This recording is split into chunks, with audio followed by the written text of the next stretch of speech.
皆さんこんにちは。米村伝次郎です。これからセミにもヘリウム吸わせます。セミがどんな声になるか楽しみです。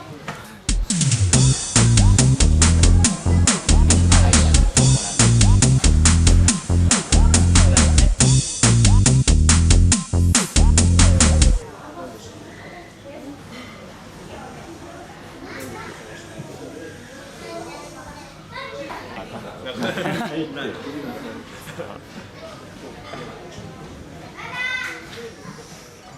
かりやっぱ当てないとダメかな。今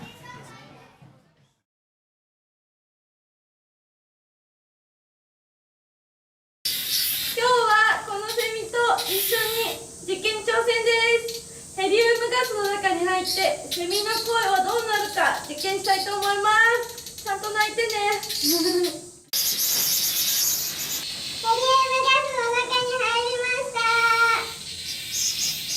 変わってますかね。変わってるかな。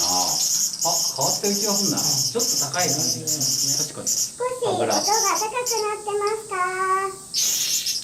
アブラゼミさん、ガスの中はどうですか。アブラゼミです。ペンギンさん。